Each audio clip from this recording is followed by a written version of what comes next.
Welcome. Today I will show you the biography drama history film from 2018, First Man. 1961, Neil Armstrong is piloting an X-15 craft heading above the planet's atmosphere. He reaches over 140,000 feet and gets a good look at Earth from high up. Neil starts to descend, but the craft starts ballooning and goes to an even higher altitude. He manages to make it back down and land in the Mojave Desert, but his superiors want to keep Neil grounded as a result. At home, Neil and his wife Janet are struggling as their young daughter Karen is suffering from a tumor.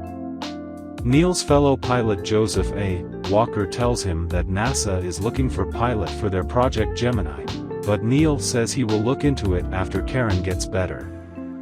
However, after numerous treatments, Karen passes away, leaving the Armstrongs devastated. Neil returns to work almost immediately after the funeral, and he learns that he is being grounded for now, being made to write a pilot's report on his last flight. Roughly a year later, Neil applies to join NASA's team of pilots where he meets and befriends Elliot C.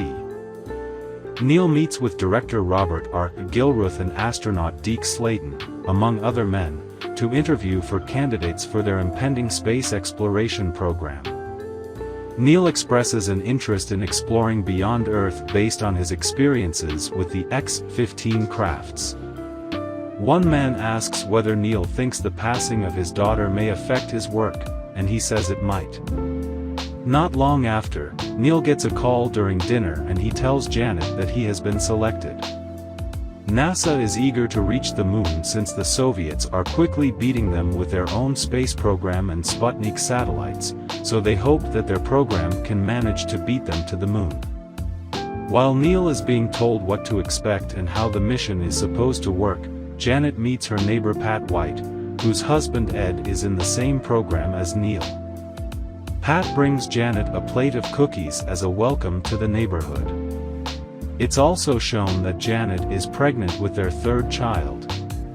Slayton tells the pilots that the plan is to get their Gemini craft to dock with their Agena target vehicle without either of them colliding. The pilots start by operating the multi-axis trainer simulator. Neil starts and passes out at first, but he regains consciousness and asks to start up again. This makes him rush to the bathroom to puke. Ed soon follows after. Neil and Janet's son Mark is later born. As the baby sleeps in his crib, Neil and Janet share a dance together.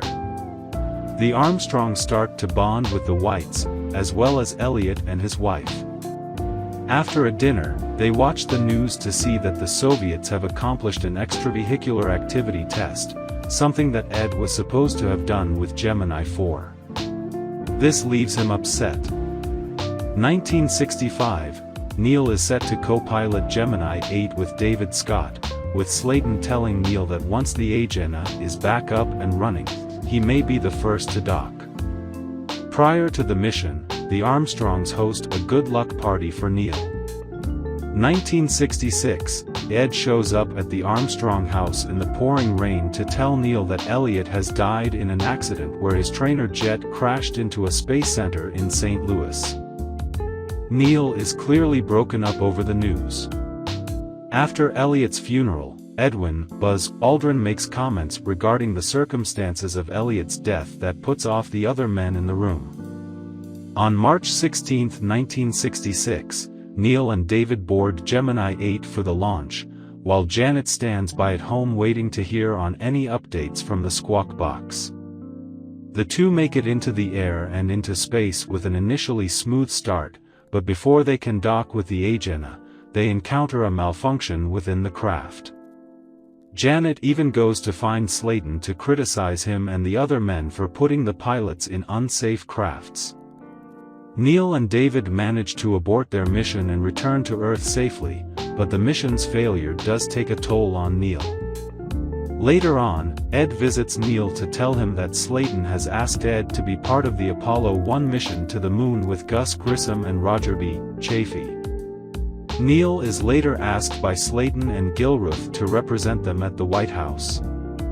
On January 27, 1967, Ed, Gus, and Roger are gathered for a pre-launch test while Neil is at the White House. A faulty wire creates a spark inside the craft, which quickly starts a rapidly expanding fire that causes an explosion, killing all three men. Neil gets a call from Slayton to inform him of the news. 1968, Neil is flying a craft over a field, but he loses control of it and must eject himself before the craft crashes and explodes. He meets with Slayton and Gilruth over this, but Neil wants to keep going with tests so that they don't fail out in space. Meanwhile, Janet goes over to Pat's house to try to console her. Word about NASA's Apollo mission to the moon gets around the country, with the reaction appearing to be strongly mixed. Some are in favor of the voyage, while others are critical of the government putting money toward this venture when there are other pressing matters at hand. 1969, NASA launches Apollo 10, which makes a successful dock, and the hopes for the moon landing grow stronger. Neil soon becomes selected along with Buzz and Michael Collins to be part of the Apollo 11 crew. The three go to a press conference to answer reporter questions on the impending mission. At home, Neil is preparing to pack his things to head out, but there is clear tension among his family. Mark hugs his father goodbye, but Rick can only shake his hand.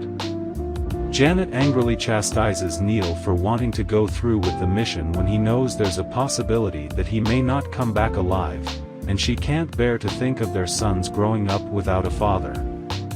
Neil later departs from his family to head out for the mission. On July 16, Neil, Buzz, and Michael board Apollo 11 as they prepare for their mission. They launch into space and successfully dock with the Agena. 4 days later, the men make it to the moon and make their now historic descent. Neil becomes the first man to set foot on the moon, and he makes his "one small step for man, one giant leap for mankind" statement. Buzz soon follows. Neil walks across the moon's surface and starts to think about his family, especially Karen. He is even holding her bracelet. Upon returning to Earth, the men are seen as national heroes, with word of the mission's success becoming worldwide news. Janet later goes to see Neil. Without a word, they touch hands with a window between them. Thank you for watching. Subscribe if you would like to see more videos like this.